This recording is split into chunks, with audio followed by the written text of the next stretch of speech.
Welcome to Real-ationship Talk, the podcast where we have real conversations about love, well-being, dating, and relationships.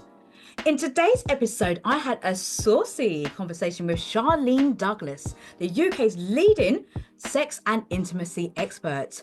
She currently features on E4's Married at First Sight UK. Charlene has also appeared on Steph's Pat Lunch, The Sex Clinic, John and Lucy's Odd Couples, Good Morning Britain and TOWIE, to name a few.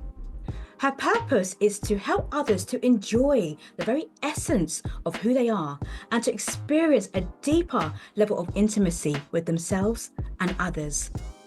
You can find out more about Charlene's invaluable work in the show notes. During this conversation, Charlene shares transformational insights from her book, Come Closer, Everything You Ever Wanted to Ask a Sex and Relationship Therapist. She explains what exactly sex is and what exactly intimacy is. There's a distinction between the two. We delve into the causes behind a reduction in sex and intimacy in relationships and how to navigate this, alongside common desires individuals have during their sexual experiences, and so much more. You are about to get the whole RLT, aka Relationship Talk, so you're going to want to watch the entire episode. I absolutely know that you will find this conversation as insightful as I did. And remember to subscribe, hit that like button and that notification bell. I'm Teresha Young, your international wellness and relationship coach. Enjoy, take notes, and get ready to apply all key messages you take away today. Hello, Charlene. Welcome to the show. How are you doing today? I am very, very well. The weather is going to get better. Trying to be positive, but yes, something. Absolutely. I'm sitting here with my ring light on saying, please work, because there's no daylight at the moment in order to compensate if it doesn't work. So, Yeah, um, yeah. Summer's coming though. I believe that. I believe At some too. point. I believe. Yeah, yeah. Charlene, thank you so much for having a conversation with me. I'm so honored and privileged to be having this space with you because I'm a huge supporter of the work that you do. I think it's inspiring, it's educational, and it's actually really empowering. So thank you once again for joining me today to Oh, my have pleasure. a discussion. So for those who don't actually know who you are, and what you do, Charlene. Please, I would love for you to take an opportunity to share with the audience exactly who you are, what you do, and what led you to becoming a sex and intimacy expert. Yes, so my name's Charlene Douglas. So most people know me from E4's Married at First Sight UK as the relationship expert, but I specialise in sex and intimacy. So I what led me into that? So many years ago, I worked with young people, and it was during those years where you sort of taught young people about sex, and you would have like the banana with the condom, all that kind of thing, and we'd have really open conversations about sex. And what I realized is that actually a lot of the conversations I was having with those young people were also conversations that adults were having as well, kind of behind closed doors.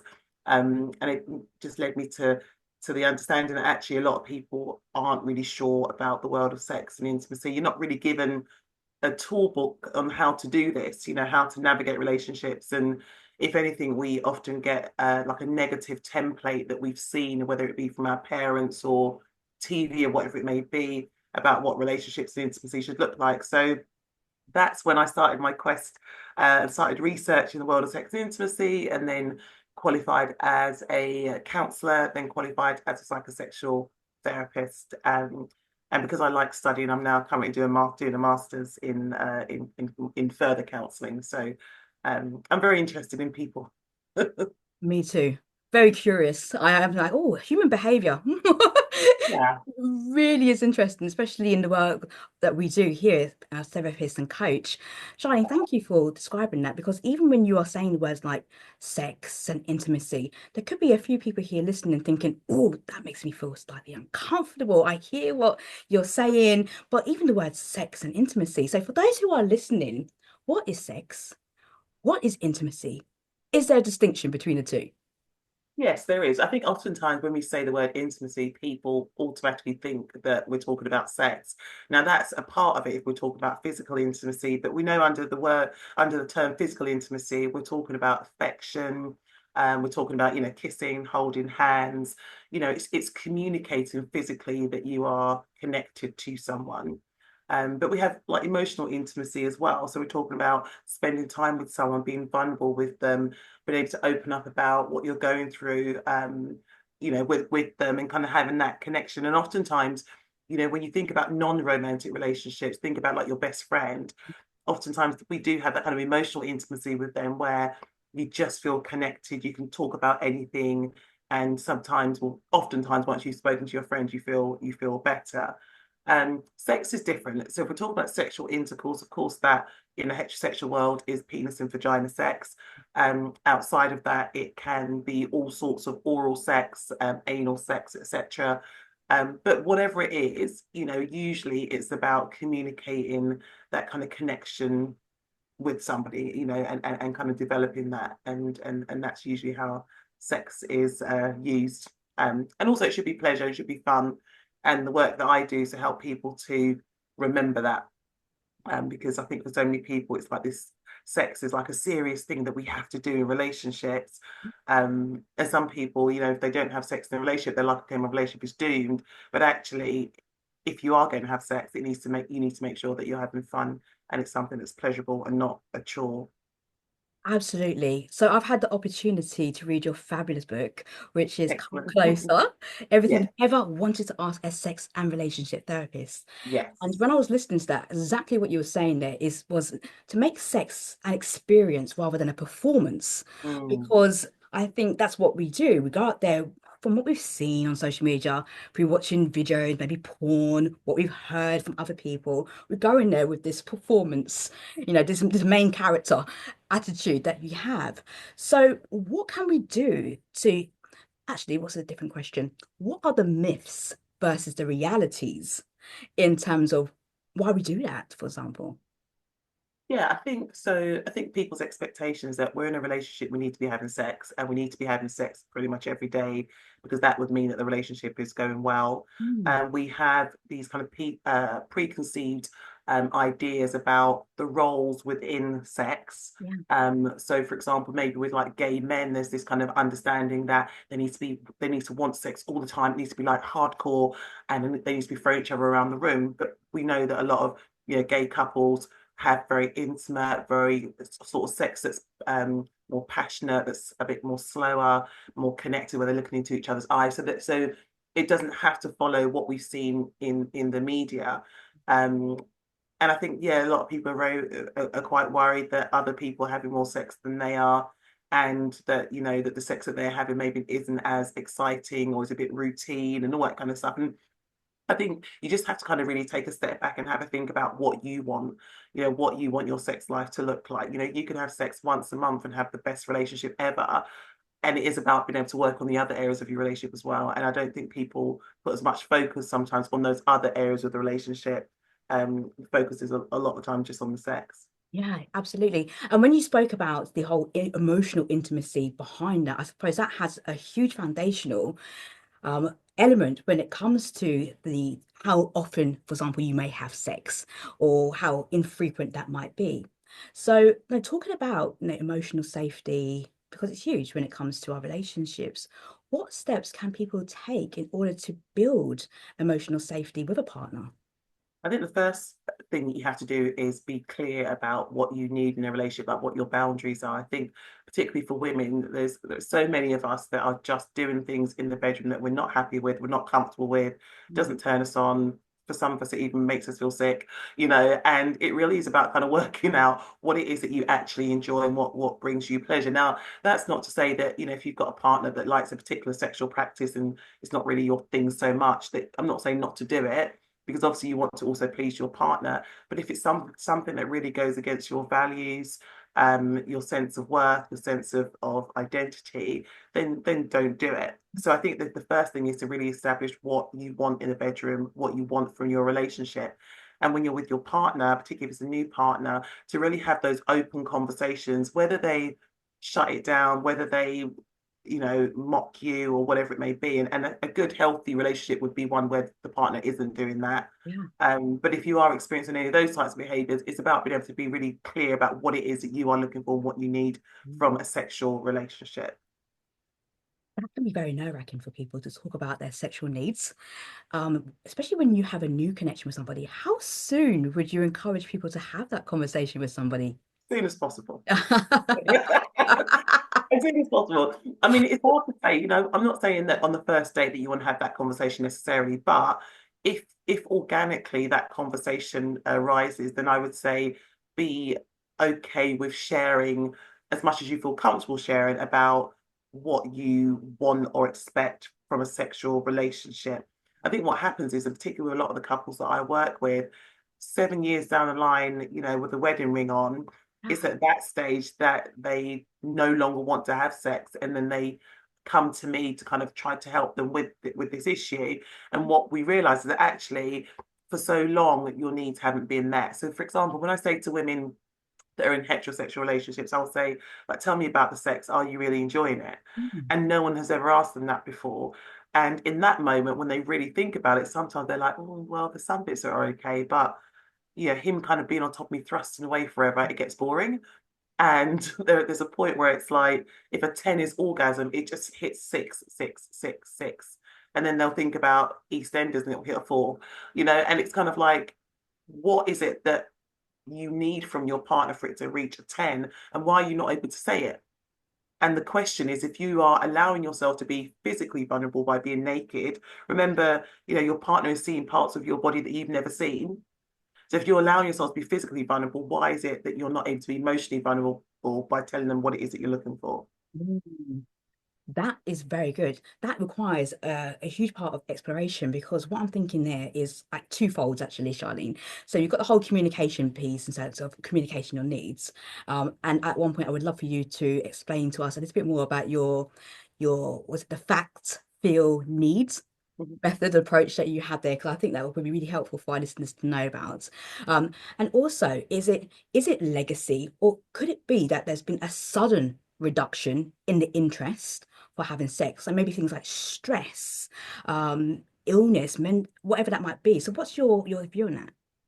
Yeah, it could be a number of things. And that's the thing. So when people come to me and say there's an issue around like sex drive in a relationship, Mhm. there's a PowerPoint slide that I show them. And the idea isn't to overwhelm them, but it's to help them to understand there are hundreds of reasons why you could not want to have sex, where the desire is not there. Now, you shared some there in terms of stress. We live in the UK.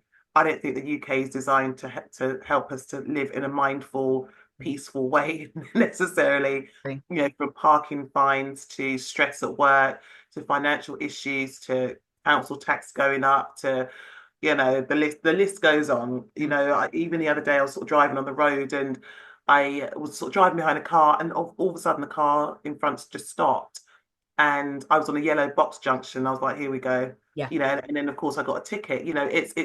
It's not really designed to kind of take into consideration that not everyone is out to do the wrong thing on purpose. So when you think about them being in the bedroom where you're expected to just really really relax and connect, it's not always easy to do that when you know that you've got the parking fine and you've got minus, £10 in your bank account or something like that. Yeah. It's stressful. And then if you add kids to that as well, if you've got children, that can add an extra layer of stress. If you've got parents that are unwell, and you're worried about that, if your house may be repossessed because you can't afford to pay your mortgage, it's really difficult to be really mindful and present when it comes to sex when all that's going on. How do we therefore tap into that mindfulness? Because yes, we have all of these external factors that could be influencing the way that we are feeling, our well-being. So what can we intentionally do to tap into that mindfulness? Yeah, I think it's different for different people. There are some people that, being in a different location, like for example, going to a hotel, booking a hotel for a weekend where they're away from the reminders and distraction of their home, can Mm. help them to kind of switch off and just connect with their partner. You have to be very intentional about that. And as I said, there are some people that carry the stress and the burden with them, so they're not always able to do that. But if you are able to do that, then that's a great way, like going on holiday, a nice breakaway, and scheduling that in so you've got that to look forward to. But I think for the vast majority of people, it is about working through, some of the stresses. So, for example, and I say in my book, there are couples that are working every hour God sends from Monday to Sunday. Their contracted hours is 40 hours a week, but they're doing like 60 because they're checking their emails in the morning, at night time, Saturday and Sunday. And they wonder why on Sunday, when their little child is coming over to them and, prodding them, they're overreacting and getting frustrated. It's because they are fully stressed, because they're not giving themselves any time to just be away from work and away from the stresses. So you have to be, I think, a bit intentional about your life and your world to look at like what changes need to be made. Also, where possible, including exercise. And I think that we don't talk about exercise enough. And every time I go to the gym and I come out, I'm like, wow, exercise really works. It just does.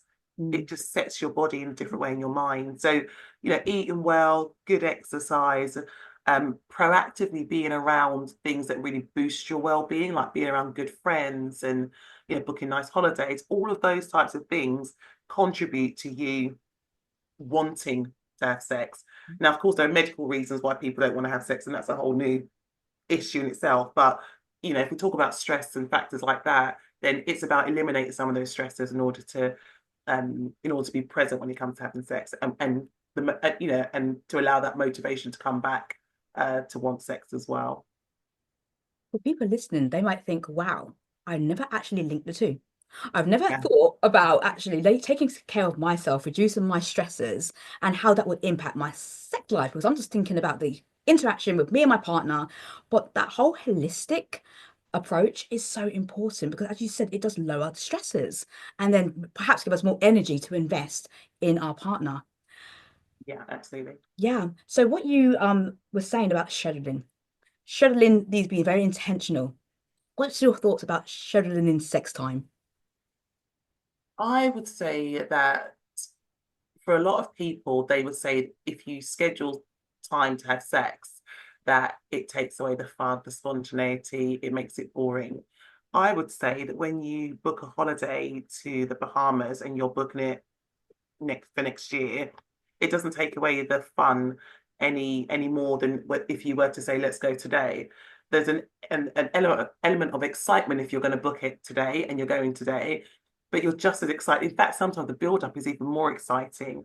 So I think it's not about scheduling, it's about the quality of the sex. That's what we're talking about. Because if you told me that next month, on the 3rd of February, that I was going to get the biggest bar of chocolate and the biggest glass of red wine, I would be really excited about it. If you told me I was going to get the biggest, floret of broccoli, I probably wouldn't be as excited. Yeah. Right. So I feel like it's not about, whether you schedule it or not. It's more about the quality of the sex. Like, are you enjoying that? And I think that's a question that people often avoid. Yeah. So the journey, not necessarily the destination, is Right. what I'm hearing here. So let's say you've done your business with your person here, you had sex. So foreplay, the whole thing, it starts from the moment it ends and you build up momentum again to the next time. Is that your approach and Yeah, thoughts? absolutely. Like I feel like people like oftentimes men are like, oh, we've got to do foreplay because women want it. But actually, we're not talking about half an hour, or for some men, 5 minutes before, Mhm. sexual intercourse takes place. Yeah. We're not talking about that. We're talking about kind of keeping the sexual excitement and energy in the space. So if you're at work for 8 hours, and you get a ping on your phone and your partner sent a message to say, I'm just, imagining what it'll be like to be with you tonight, or can't wait to see you tonight, or, just looking through some of your pictures. Did I tell you how beautiful you were? Like just little things like that. It just creates a little bit of excitement. There are partners where they've like written a little post-it note and they've said something like, you got this sexy, Mhm. and with a little smiley face. And then they put that in like your folder that they know that you're going to use when you go to work. And then you'll go to work and your manager's stressing you out, and you open the folder and you see a little post-it note with that your husband or your wife has put on there. Those sort of things help to keep it alive. Or, a sex toy that you've just bought and you send it to your partner, or you're working from home and you very quickly dress in something very sexy and say, this is waiting for you, and send it to your partner. It's those types of things that just keep it alive. So when Yeah. your partner comes home from work, straight away, hopefully, they'll forget all that's gone on at work that stressed them out because they're just seeing the picture that you just said. Yeah. That sounds like a lot of fun. And I Yeah. think when it comes to our relationships, we can lose that sense of playfulness. We can use the whole curiosity when it comes to our partners and forgetting to see them through a whole new lens of love and inspiration, perhaps from that person. So, what are some of the key desires that you've come across that sometimes people don't even realize they want? But what are some of the key desires that have come up in your world that perhaps would relate to some of our audience listeners today? When you say what do you refer to in terms of do you mean like sexual things that Yeah, people sexual are desires. interested Yeah, exactly. What has come into your world for your conversation with your clients in terms of their key desires? in? I suppose. Well, I suppose there's like the more kinky ones, but I suppose in terms of like your more everyday ones, I think people ultimately just want to feel and experience pleasure. I think so for a lot of the women that I work with, there is I suppose, a tendency to not be able to kind of say to their partner what they're looking for. For women, I think oral sex is high up there, kind of wanting their partner to perform oral sex on them. That's usually quite high up. But I know for a lot of women, they don't feel comfortable asking for it. Men are very confident to ask for it. They are more than happy to say that this is something that they really desire. I think it's different for different people. What we're not doing enough of is asking our partner what they want in a bedroom. We're assuming that we know what they want based on what we believe sex should be.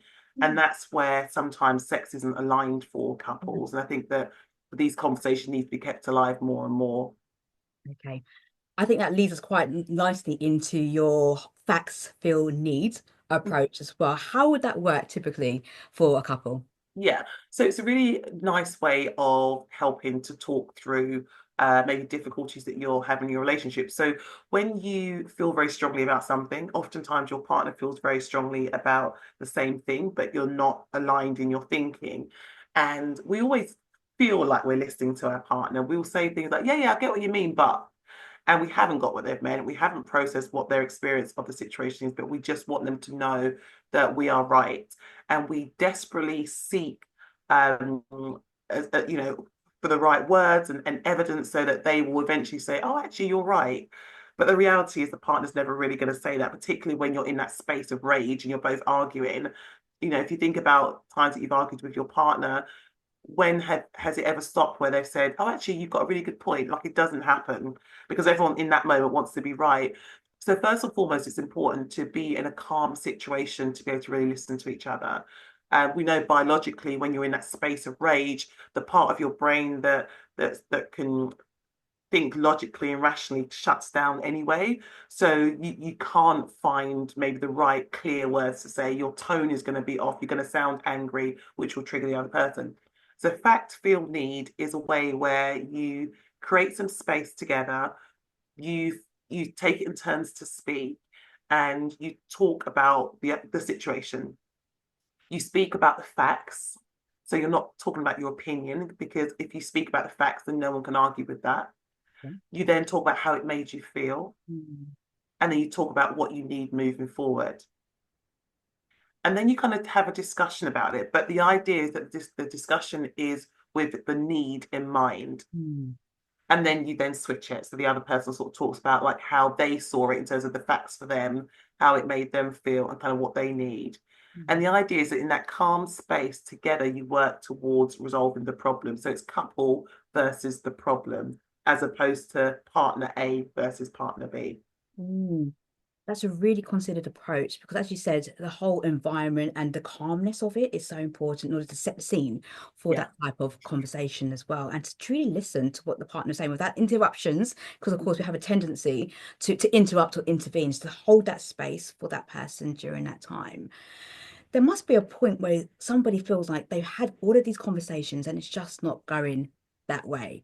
At what point do you see people then reaching out to you to say, Charlene, I've had it. I've had enough. I need your help. Is there a tipping point that people often get to? Yeah, I think when the arguments just become excessive and neither one, seen the other person's point of view. But I think that we aren't taught how to take responsibility for our own contribution to conflict. Um, and I say this, I think about my partner. I think when we've had a disagreement, I'm older now, I'm more mature, and I do this for a living. We don't have days and days where we're not talking after an argument. So I might say, I need some space for a few hours. But as those few hours go, I'm thinking about it, I'm reflecting on it, and my goal is to connect again, because I'm calming down now. And the first opportunity that we get to then talk about it, we talk about it. Now, he's still a bloke. So in terms of like, let's talk, it's Yeah. not, he's About not what? gay. Yeah. Yeah. What have I Not, done? What have I done now? yeah, right. He's not super excited, like, yay, we're Yeah. gonna talk, Yeah. but he's open to connecting again. And I think that that's the key, to be able to kind of come back together quickly, but also to reflect on your contribution to the situation. Because when we have a disagreement, I can also think about like how I might have kind of contributed to the situation, how I might have triggered him as well. And it's important that I let him know that, because that also helps kind of calm the situation when you're able to sort of acknowledge what your role is in a situation. Self-responsibility, Mm. huge when it Mm. comes to taking that. And it's not a case of self-blame or feeling guilty about it. It's just taking that time to witness yourself. Yeah. And simple things that I know have helped me over the years as well and have helped my clients is journaling. To have that point of reflection, to sit back and to say, you know, is it me? It could be Yeah. me with no shame, no blame, no judgment, and to be able to witness that. That's a really powerful tool, to be able to do that. Charlene, I have spoken about elements of your book whilst we're having this conversation, and I'm going to say the name of your book again, which is Come Closer, Everything You Ever Wanted to Ask a Sex and Relationship Expert. And whilst I was listening to it, it brought up so many relatable memories. Now, your sheer mention of the magazine Just 17, I have forgotten about that magazine, but I remember as a teenager going to the shops, going to the newsagents, picking it up, going to the agony aunt section. And when I was doing a bit of research on it, I cannot believe that the publication ran from 1983 to 2004. It started the year before I was born. I was feeling really, really Asian when I was reading it. I was like, oh my gosh, that long ago? 20 years ago. Yeah. So it's a really, really it's a great read, an absolutely great read. And I would strongly encourage listeners to educate yourself with this read. What inspired you in that moment to write a book? So I've always wanted to write a book. I think that because I speak to so many people about this topic, about sex, about relationships, I realize that I can't answer all the questions. So I get a lot of DMs, and people are sharing quite a lot of their story. And I really appreciate that, because I know, in the past, I've been in relationships that have been toxic, where you feel that desperation, you desperately want help. So I think for me to write this book, it feels like it can reach the masses. The book's available in America as well, and Australia. So to know that you can share your world, you can impart knowledge that can change relationships, change the way that children experience their parents, change the way that they educate their children about sex and relationships. For me, it's a huge honor. Um, and yeah, there are lots of people, I think, that, for example, I spoke to a male client the other day, and when I said to him that, like most women don't experience orgasms, or don't have orgasms through penetrative sex alone, he was just blown away. And I think for so long he thought he was doing something wrong. And so now he knows that information, it's just helped him to see things very differently, which means that any woman he has a relationship with, their experience of him will be very different from what it was in the past. So yeah, it's an honor to be in a position to write a book to help people. Yeah, I hear that, and I think it's a huge educational piece for men too, particularly as us women journey through life. We've got our life, we've got perimenopause, we've got Yeah. menopause, we've got all of these things that impact. And sometimes men can feel like, how do I support you? How best? And your book is such a useful tool to be able to work through that and support, all genders who are listening, to the book actually. But equally, I think it's a really great resource for people to actually educate. Even me, I was learning. No, I'm 40 years old and I was still learning. No, Yeah. but I was reading no book. I'm gonna take it to my mum and say, look, Yeah. look what you didn't teach me. Yeah. Yeah, yeah. But yeah, it was such a great tool. So I would strongly invite people to reach out and to have that tool. And also, you've got your sex quiz cards too. Tell us more Yeah. about those. Yes. So I think for me, I feel like there's no excuse for people to not know about sex and about intimacy. Like for most of us, we weren't taught about this stuff in school, right? And our parents were from a generation where they weren't taught about it, so they didn't know how to teach us about it in the right way. And so you're thrust into the world of being an adult and you're expected to just get on with it. So I have a range of resources and events. There's something for everyone. So if you're not a reader, and you think, you know what, I'd really want to get, to learn more about sex, but I'm not really a reader, then you could go onto audio and get like the Audible, Amazon Audible, where the book's also available.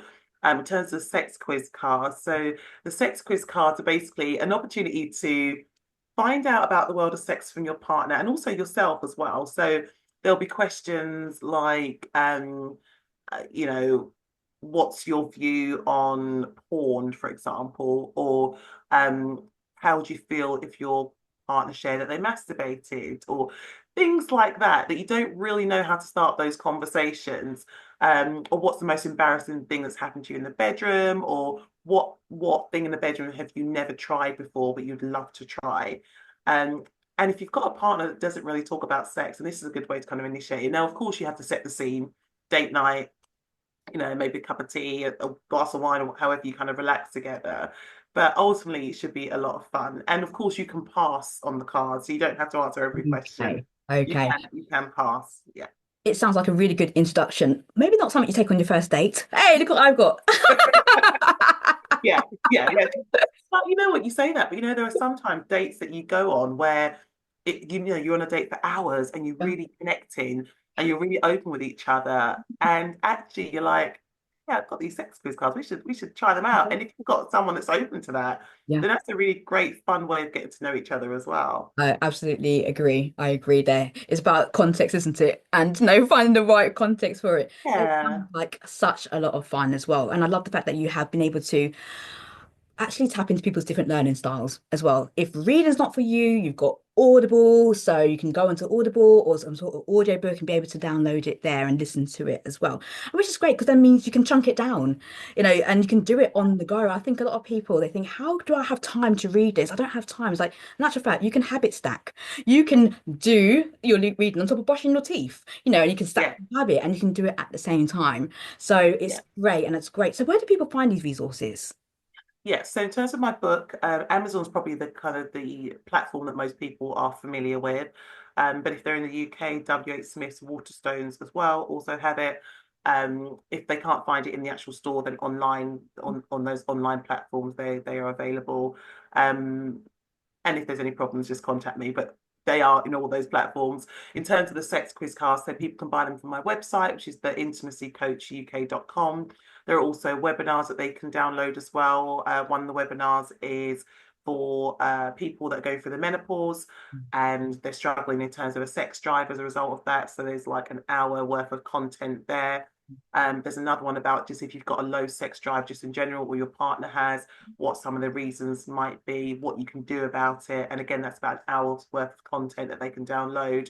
And if they go on my website regularly, they'll see the intimacy events. So I'll be hosting an intimacy event in March around Women's Day.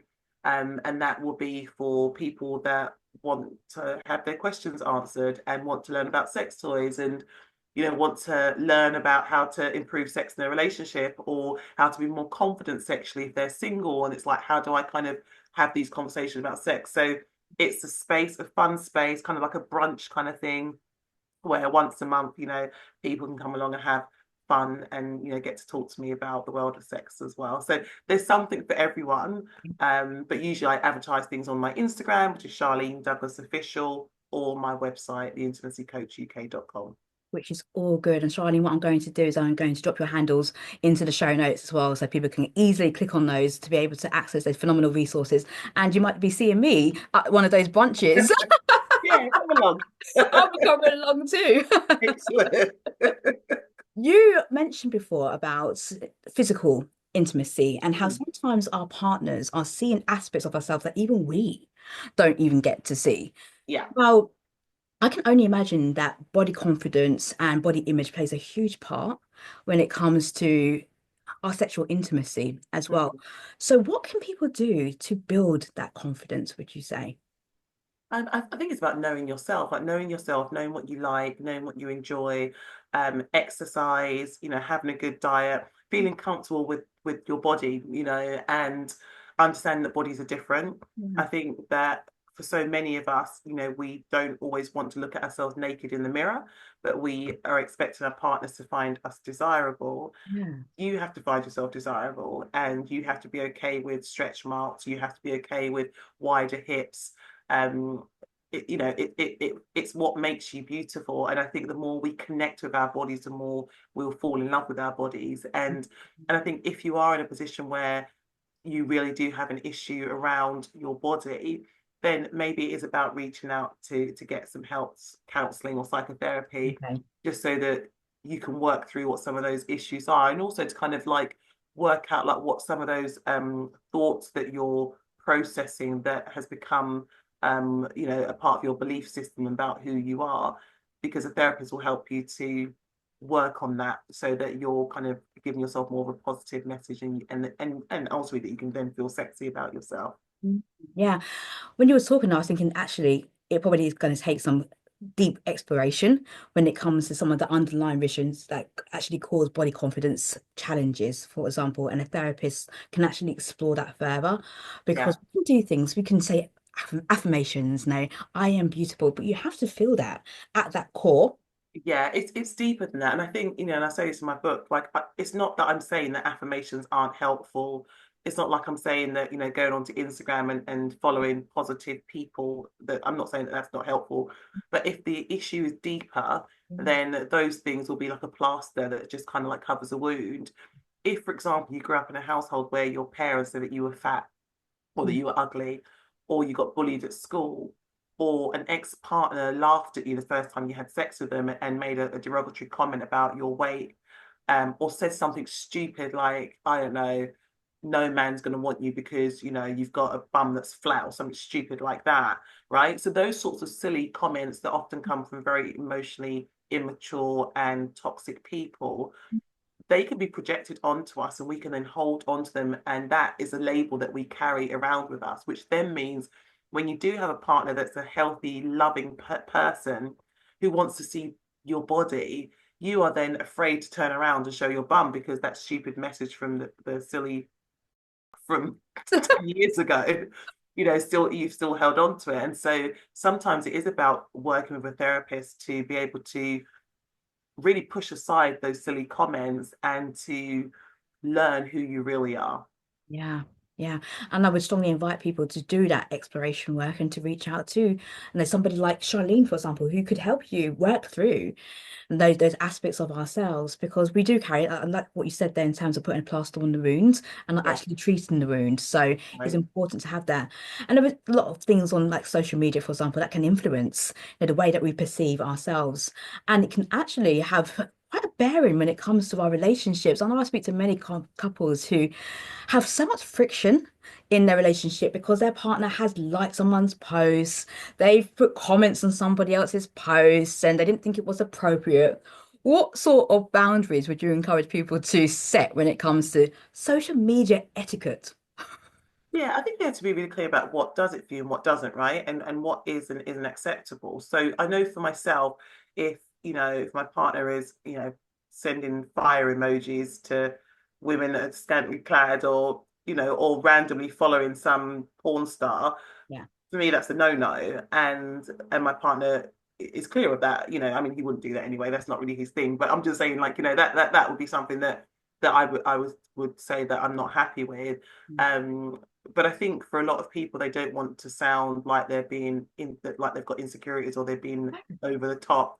But the thing is, if you're not honest with what is bothering you, it just shows up in a different way. It will build up, and your partner will ask you to take the rubbish out, and you'll just flip, and they're like, well, what's that about? Like, I've just asked you to take the rubbish out. Why are you Yeah. why are you behaving like that? And it could be a build up of things like that you've walked past them you've seen that they're clicking like on a picture, or things like you can see them send a WhatsApp message and you can see a female's name at the very top and you're not sure who that is. You're in a relationship that's supposed to be open. Ask them, Yeah. Yeah. who's that? Ask them who it is. Mm. And if you've got a healthy relationship, there's no secrets, then they'll say, oh yeah, that's my work colleague. Have an open conversation about it. If you don't feel comfortable, say. Mm. And this is where your fact, feel, need approach would come in so well, I think, because the Yeah. fact is what you've seen. I've seen a woman's name Hmm. on your WhatsApp, for example. How does that make you feel? And what do you need? And I think it's a three-step process. Does add some structure to it because we can be enraged. We can see it. "Ugh, what do you Yeah. mean? Rage Yeah. mode. And Yeah. then you go. But if you take that time in that calm environment to actually analyze it, then you can structure that conversation. And I think just remember that if you're listening, remember fact, feel, need to be able to articulate yourself in the way so that you Yeah. can depersonalize it.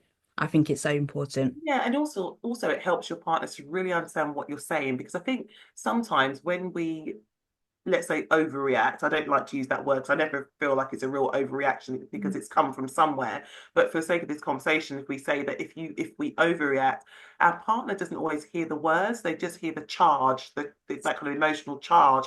And so they defend against that emotional charge that they're hearing.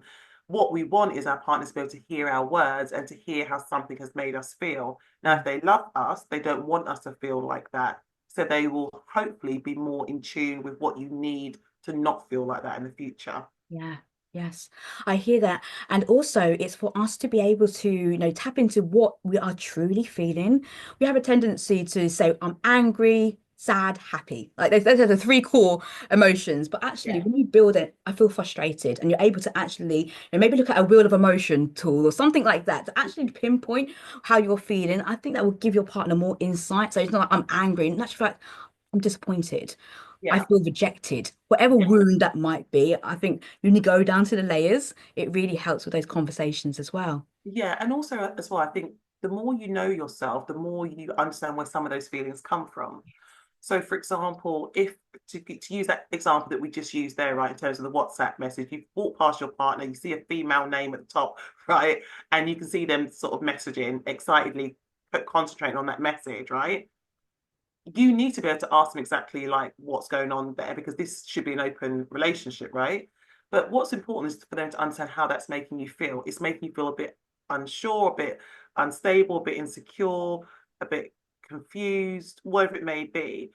If you know yourself, you might know that that has come from a past relationship, because a past relationship, someone cheated on you, maybe, or you might have grown up in a household where your dad cheated on your mum, and as a result, you and your mum had to, you know, find a single flat somewhere, and that was a really difficult experience, etc., etc. So you don't want the same pattern to be repeated. So Mm. it's important to know where that's come from, and also to be able to work on that with your partner so that you create a safe environment together, because that is really important. It is. Isn't that it's that element of vulnerability that you can hold that space with Yeah. that person and be vulnerable and hopefully you have a partner who will hold that space for you Mhm. in that place because it does take that exploration. Where is it coming from? What's the triggers? What are the activations? So Yeah, again, knowing ourselves, it starts with us. No, I am a firm believer that in order to build healthy relationships, you build that relationship with yourself first. It all absolutely. starts with us.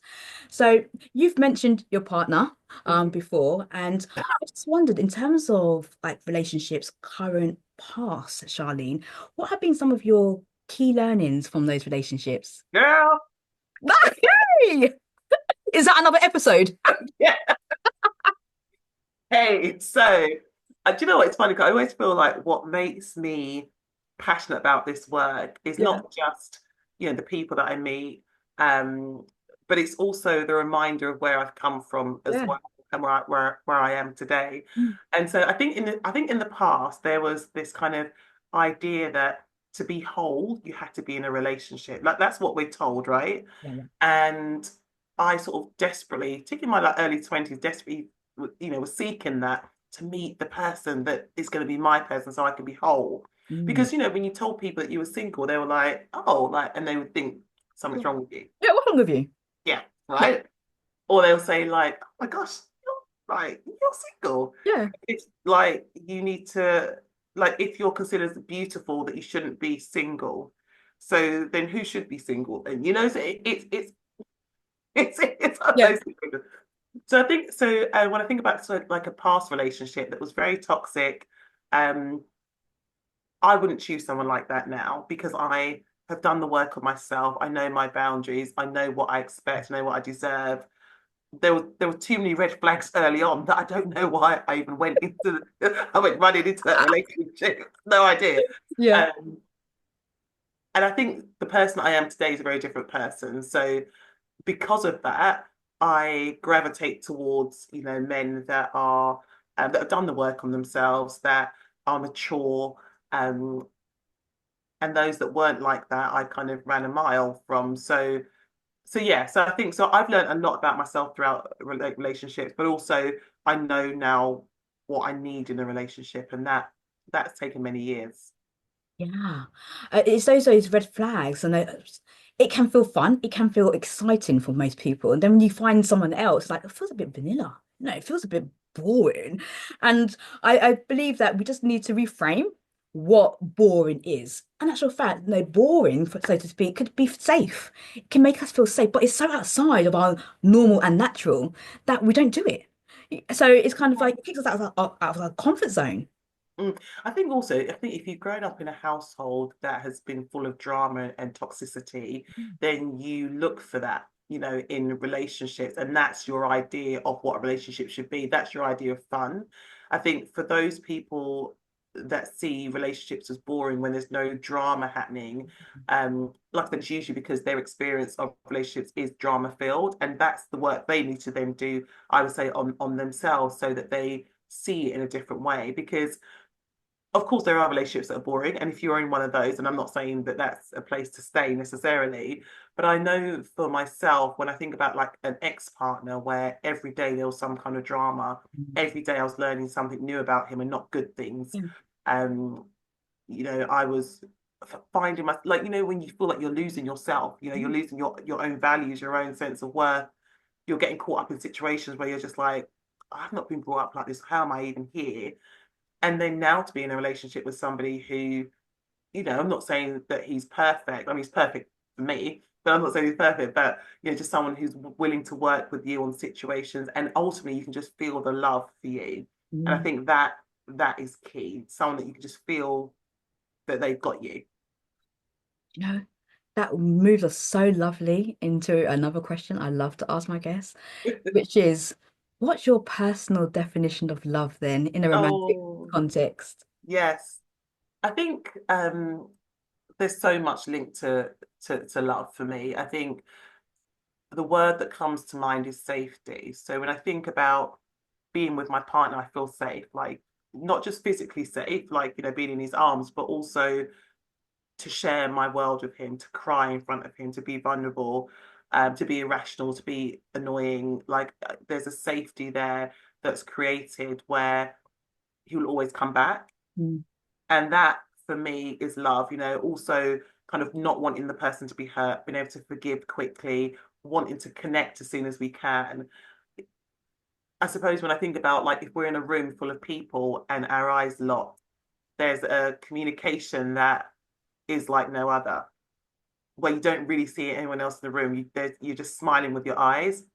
And there have been times where people have been like, okay, used to, okay. And we're Stop. not actually, yeah, and we're not actually saying anything. We're just looking at each other. That's it. Yeah. That there's a sense of power there. So yeah, but I would say it's taken me some years to get here. And this is why I know not everyone is a therapist, in terms of having to do that work on themselves. But because I have done a lot of work on myself, I'm not saying I'm perfect, I'm still learning, but yeah, I know my triggers. I know some of those kind of unhealthy character traits that I had back in the day of, having an argument with a partner and not talking to them for days, or if they're trying to call you, not answering the phone, all those kind of behaviors that just don't help to create safety in a relationship. So yeah, learn about yourself and do things differently. Yeah, I was going to ask you actually, but you just went into it. Like, and how did you catch yourself in those moments where it could have been easily to run out of this relationship where you felt so safe and run, but you said that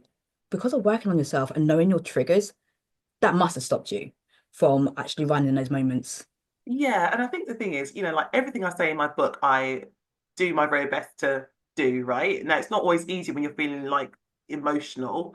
But for example, if I have an argument with my partner, I try to resolve it as soon as I can. Mm. I don't do some of those toxic behaviors that I maybe did back in the day where we'd have a disagreement, and this was with an ex-partner, where we'd have a disagreement and either he or I would walk out, slam the door, and not tell the other person when we're going to come back to connect.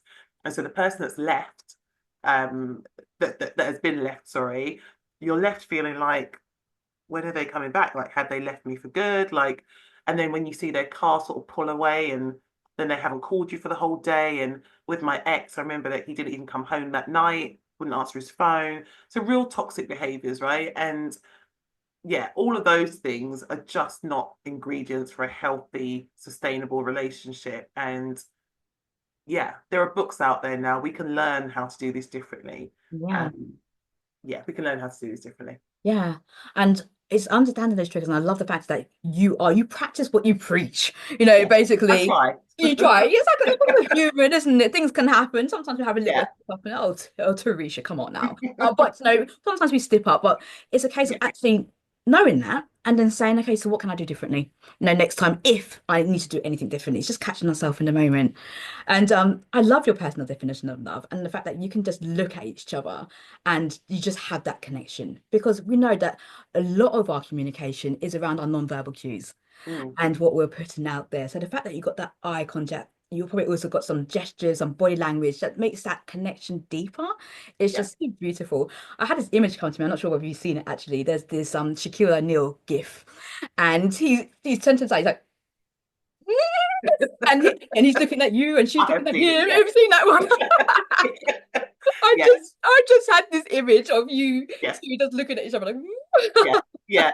And do you know what? It's funny because even that kind of little jig, yeah. like it does create like laughter does make people kind of grow close together as well, right? It does create a connection. I think if you can have laughter in your relationship and be silly with each other, like all of that really, really helps to kind of form a better connection. And when people talk about sex, like how can we want to have sex? Like create more of those moments of like fun, Mm. laughing at each other in a respectful, healthy way, laughing with each other, mocking each other, being a bit witty, like all those little things help to kind of create a bit of a connection. It does. I would absolutely agree.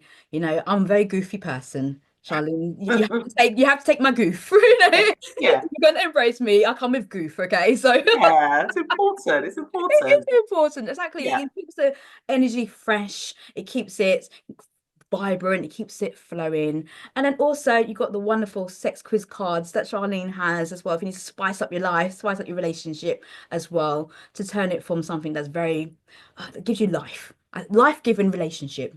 That's yeah. how I see it. Charlene, this is going to bring our conversation to a wonderful, wonderful close. And I want to thank you so much for your time today. It's been an honor.